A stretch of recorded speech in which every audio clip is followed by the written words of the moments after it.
Round 9 action on the Football Town show tonight, ladies and gents, and Steve Carsvan pulls on the armband from Mikkelm as he goes up against Tomo Grigic's Metropolitan, and Lucas Krull looks to shoot back into top form against Matt Vedrovsky's Hume FC. Adam Cooper goes up against his old foe and mentor Fernando De Moraes as the Vipers play Fitzroy in the match of the round. And then Joaquin Jimenez returns to league action for Ashburton against Albert Park, who haven't registered a point in the league yet. Then we cross over to the Women's V-League and Melbourne Uni and Richmond go head-to-head in the top-of-the-table clash. Then Pascoe Vale, last season's champions, go up against one of the league's younger squads in the EFA Eagles. Kat Smith, last season's MVP, returns to the Vipers and she'll have a big role to play against Ashburton. And then in the final game of the night, Elena Vatke's Fitzroy goes up against league strugglers Heidelberg FC. Taking a look at all of the round 8 action from last week, it was Fitzroy who overcame Mikkelm, Metropolitan and Hume played out a thrilling 5-all draw, the Vipers were too good for Albert Park as expected, and Pascoe Vale defeated Ashburton in Lorenzo de Paris' final game. To kick off the men's action in round 9, we saw Metropolitan looking to keep touch with the top 2 as they looked to get all 3 points against MikkelMSC, who were struggling in the bottom 2. Yusel Ulazilla always enjoys playing against the lower ranked teams, and he did so by scoring in the first couple of minutes of play. It was soon made 2-0 by Metropolitan's top goal scorer Ernie Simsek, who was allowed too much space at the tip of the D and blasted into the roof of the net. Metropolitan continued on their merry way of scoring, and Dino Radzepovic was next on the score sheet as his deflected effort wrong-footed Steve Carsvan. Dino Radzepovic was on hand to set up brother Ali Radzepovic for the 4th goal of the half, and Metropolitan soon looked very good for the 3 points. The kick-off proceedings in the second half, Lockie Campbell's strike come cross found Luke Hollian at the back post and he tapped in for Mikkelm's first. But while there was a matter of making up a 3-goal deficit, Mikkelm also had to stop Yuso Ulazilla from banging the goals in as he grabbed his second of the match. After setting up Luke Hollian, Lockie Campbell got on the score sheet for himself as his thumping strike got the better of Michael Charmy. But as soon as Mikkelm would threaten with a comeback, Metropolitan went right up the other end to score and relieve the pressure, Dena Radzepovic making tribute to teammate Yuso Ulazilla, who celebrates goals in a similar way. Tomo Grigic added the final nail in the Mikkelm coffin as his back post tap-in finished off Mikkelm, but there was a late consolation goal for Iggy Filipovic. It was a delightful thumping strike past Kaczewski to cap off the 7-3 result. I'm here with one of the stars from Metropolitan FC, Dino Radzepovic. Good win by the boys today. You really needed those 3 points because if you didn't get those 3 points, you would have slipped from the, slipped away from the top 2. Is that how it felt out there? Yeah, it's a tough competition. You need to take all the points you can get, and if you slip up once, you're in trouble. Dino, today you got off to a quick start, got out to a 3-0 lead, and Metropolitan Old would have probably caved in. But you sustained it and you won the game 7-3. Is that something you're building onto when you get off to a good start, not to give it away? I think our structure's a little bit better and our discipline's a little bit better in the last few weeks, and it showed today in the first half. The next game was an absolute blockbuster as Hume FC and Pascoe Vale always put on entertaining clashes. Hume, who needed the 3 points a lot more than Pascoe Vale, sitting just above the bottom 2, got off to a flying start. Nesjet Sahin's rebounded free kick went right past new number 1 Felipe Blay. But luckily, Sofiane Soufi was at the other end to level the scores up in a matter of minutes. Hume, who were looking to take their biggest scalp of the year, got back on track after Ahmed Azam's turning effort was deemed one of the goals of the week, put them in front 2-1. But Pascoe Vale's never-say-die attitude came into play as Soufi's rocketing strike got the better of Emre Okal, and it was soon 2-2 at half-time. Matt Vedrovsky twisted and turned to set up Mehmet Parlak at the edge of the D. It looked like the Army were marching right back into form as they shot into the lead yet again. With Hume becoming more of a threat than first thought, Joel De Silva was relieved when his strike defeated Emre Okal at the near post to level scores, and a cheeky backheel from Robbie Armelini set up captain Andre Caro, who rightly so put Pascoe Vale into the lead. With his side now in the lead and 2 goals under his belt, Sofiane Soufi finished with his 3rd goal of the game to put Pascoe Vale firmly in the lead. Ahmed Azam and Fikri Bozdogan linked up for one of the goals of the match to reduce the deficit to a goal late in the game. And although it was a brave performance by Hume, it was never going to be enough as Soufi and De Silva wrapped up the 6-4 result. Tough game out today, Soft. They really pushed you all the way. Even when their skipper went down, they didn't give up, did they? Because they missed Ressa for a lot of the game and they really didn't give up.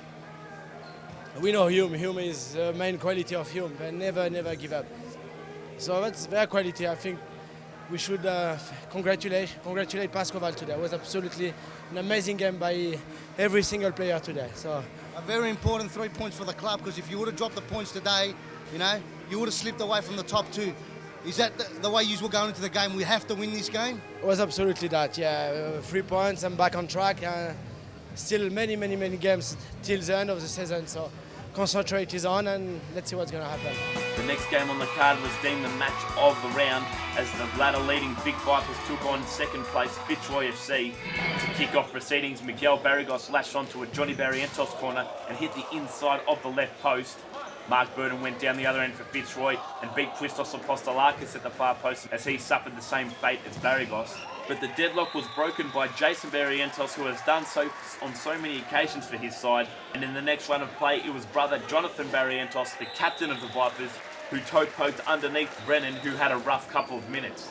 Facing a 2-0 deficit, Fitzroy needed to bite back hard, and they got the answer they were looking for as Mark Capsy Burton teed up youngster Angelo Fusca to reduce the deficit.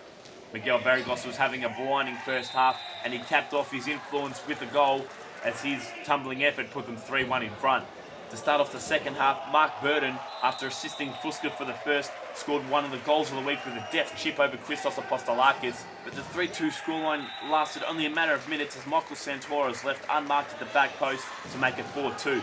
Fitzroy didn't lose belief though, as they were so close to defeating the Vipers. Young captain Alistair Dunlop making the deficit only a goal with minutes remaining. Michael Santoro had an effort denied by Jimmy Brennan, which was destined for the top corner, and in the last seconds of the game, Burton was denied an equaliser by the crossbar. I'm here with one of the shining stars from Vic Vipers, Miguel Barrios. What a game out there. How did it feel to be part of that great game out there? Because I thoroughly enjoyed it as a spectator. Yeah, it was an awesome game, man. I think the boys done really well, and it's awesome to be a part of something like that. It was a great game. Hats off to Fitzroy, man. They played really well, so it was good. It was a good result for us. Miguel, what a dream start to the season. 8 straight. How long do you reckon this great winning form continue from the Vic Vipers? Look, it's hard to say, really. It's just a matter of us working together, week in, week out, trying to do the best we can every week. And look, man, if everyone puts in 100%, there's no reason why we can't keep going. Cooper just deftly chips the goalkeeper. And it's Cooper with a lovely finish to put the Vic Vipers 3-0 in the lead. Oh, it's a good save by Blaine. Sonacool, what a finish! That's a lovely run and finish from Sonacool. He's put a 2-goal buffer with 1 minute left on the clock. Oh, it's a big save from Goran, and it's a double save. And Eric Umber so focused through all of them. Their firepower really coming off. Hi, I'm Nat. You're watching the Football Town Show. Go Futsal!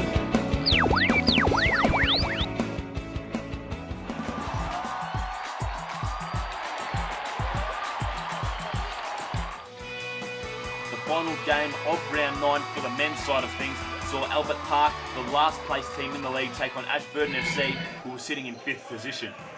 Ashburton, who were the heavy favourites for this clash, opened the scoring through standing captain Ricky Castro, the Ashburton target looking to extend his lead at the top of the goal scoring table. Ashburton was soon 2-0 in front. Richie Ferguson's back post tap-in got the better of keeper Mo Kuzicu, and Albert Park was soon under the pump. Their pressure was somewhat relieved though, as Hung Du returned to league action and made the scoreline 2-1. Yet to register a point in the league, Ashburton weren't going to let their chance of a 3 points get away. Davide Akavisi's strike making sure that Ashburton had a comfortable buffer going into the second half. To kick off proceedings, Stevie Augustus' sliding effort from Joaquin Jimenez's cross extended the lead to 4-1. Then Richie Ferguson capped off a man-of-the-match performance with an impressive double. Just when you thought it couldn't get any worse for Albert Park, it certainly did, as a long-range strike from Alex O'Regan hit the underside of Moe Kuzicu when he was caught unaware and rolled in for Ashburton's 6th. And to condemn Albert Park to their 9th defeat of the season, Akavisi's cross found Moe El Gharabi to cap off the impressive 7-1 result. I'm here with one of the young rising stars from Ashburton FC, Richie Ferguson. From the outset, you've been business jumped out of the blocks and never headed.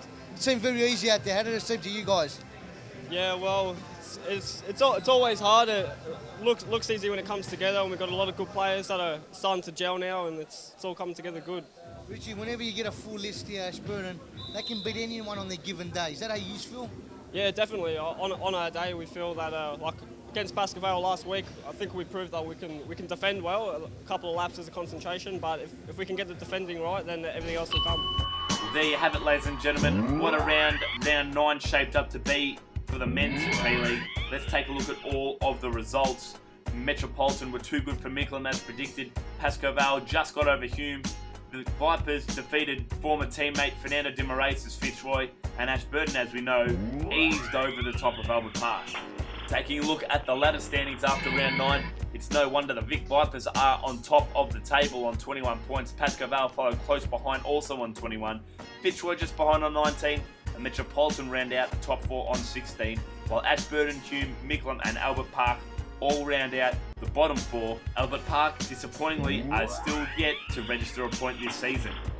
Looking at the top goal scorers now, Ricky Castro leads the way for Ashburton. He's on 16 goals, closely followed by Ernie Simsek and Sofian Sufi on 15, while Adam Cooper and Yuso Ulazilla are also into the shout of claiming the Golden Boot title. Taking a look at the round 10 clashes for next week's Futbol Town show, we start off with 2 easier clashes with Fitzroy and Albert Park and Pascoe and MikkelMSC. Then we move on to the good stuff with Metropolitan and the Vipers and Hume taking on Ashburton. As always, ladies and gentlemen, thank you for joining me. Let's join Jimmy Soufis now for all the women's action in round 9. Taking a look at last week's results, Melbourne Uni slapped an understrength Heidelberg 11-0. Richmond got over the Vic Vipers 5-1. Fitzroy inflicted a surprise defeat on Pascoe 2-1. And EFA Eagles shocked Ashburton winning 6-2. First clash of round 9 saw Melbourne Uni take on Richmond. Melbourne Uni have been undefeated so far this season, while Richmond have seen a resurgence, and MJ Radjic should have scored very early on, with Francis Land making a good save.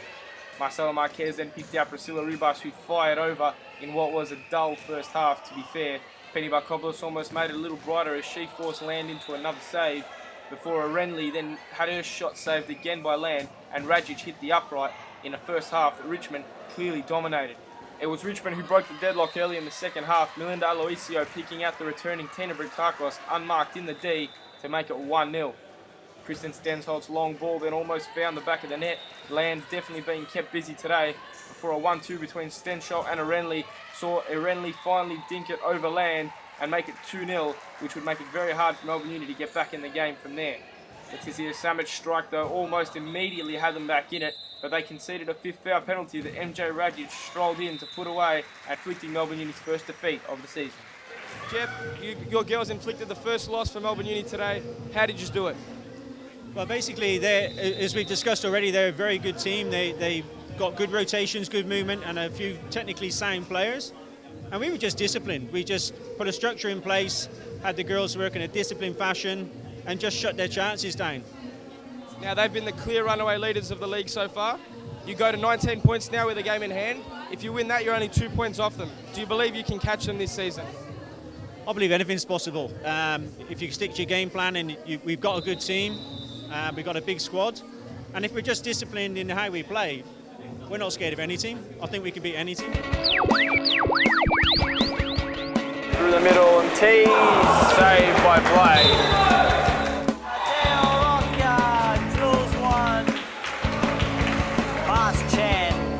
Gets his second goal of the game. The dangerous left foot of Maxi Avram. Always have to know the ball is going to Avram down that line. Slovacek, Josh Slovacek! What a goal! He's put him straight back.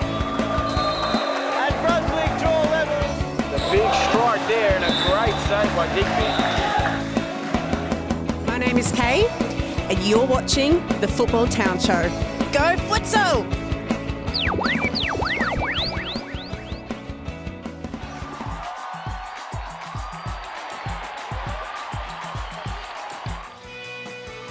Next clash on the card saw a struggling EFA Eagles take on a full-strength Pascoe Vale side in what looked like it could be a very ugly game early on. Chloe Dronovsky dribbled her way through the defence before finding the bottom corner. EFA Eagles under strength with no subs, and it showed on the pitch as Pascoe Vale completely dominated them. Dronovsky then laid it off for Durston Ryan, who tapped into an empty net, and before you knew it, it was 2-0 to the black and white. Tilly Ford's through ball then picked out Durston Ryan again, who found the unmarked and returning Natalie Martinu, who got a rare goal pushing forward from defence.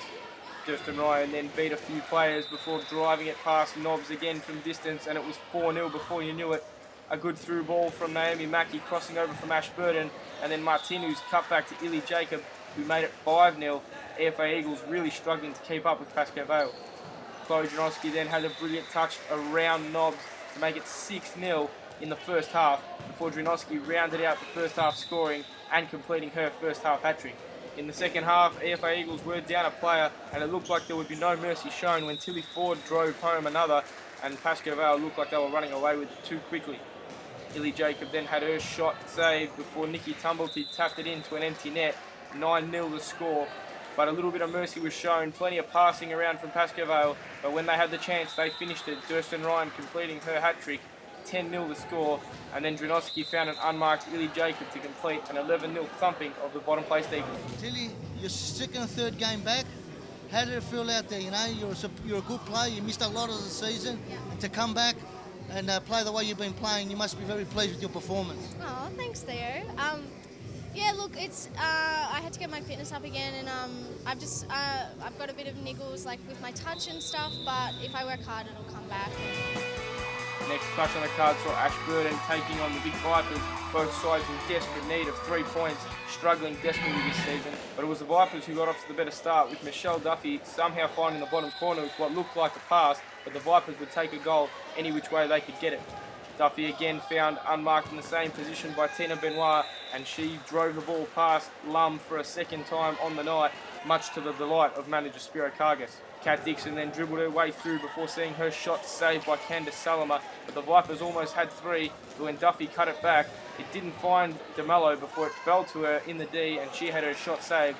Kat Smith then played in DeMello again before she had a goal line effort cleared to round out a first half that the Vipers clearly dominated. And the second half almost got off to a great start again for the Vipers when Jasmina Petic hit the post. It was Petic again then cutting inside as she almost found the top corner again, as she looked dangerous early on in the second half. Petic had another effort blocked before her scraped shot was saved again, the third effort in the half. DeMello then somehow weaved her way through the Ashburton defence and drove the ball past Lum, giving her side a 3-0 lead that they would look to improve on as the half went on.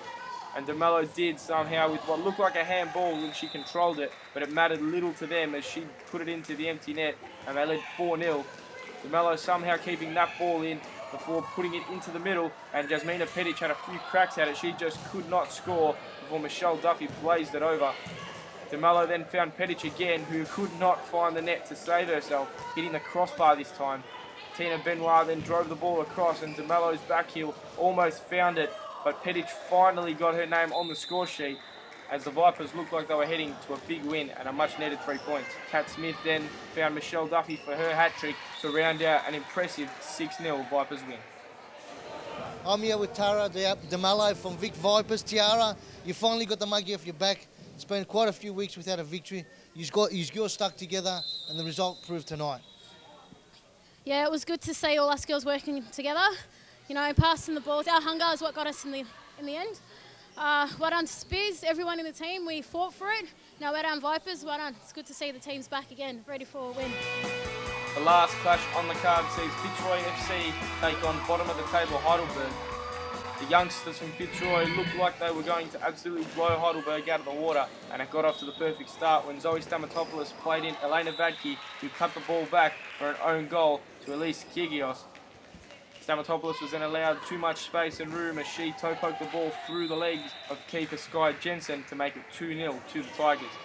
Danny Gadelge then dribbled her way through before Stamatopoulos smashed the ball over Jensen's head, and it was 3-0 before you knew it. Fitzroy running away with this game too quickly. Elena Vadke then found an unmarked Danny Gadelge, who scored one of the goals of the week as Fitzroy raced away to a 4-0 half-time lead. The second half didn't get off to a good start for Heidelberg when Mitkowski wrong-footed her keeper before Metaxas failed to finish at the back post. an easy chance on goal. They really should have been scoring. Lisa Woods then played in Mikovsky at the other end and they made it 5-0. Fitzroy doing it all too easily in the end. Elena Vadke then played in Gadelj, who cut it back to Vadke as Fitzroy walked through the Heidelberg defence. 6-0 the score. Juliet Brown then played in Gadelj, who cut it back for Stamatopoulos, who completed her hat-trick, and it was 7-0. Fitzroy doing it all too easily.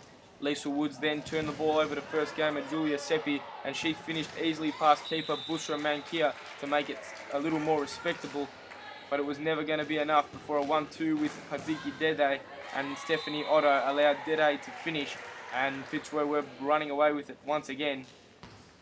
A turnover in midfield allowed Kyrgios to dribble her way through and drive it past Mankia once again. A little more respect going on to the scoreline for Heidelberg, but they would never get close to the informed Fitzroy. Stephanie Otto rounding out the scoring and the 9-2 win.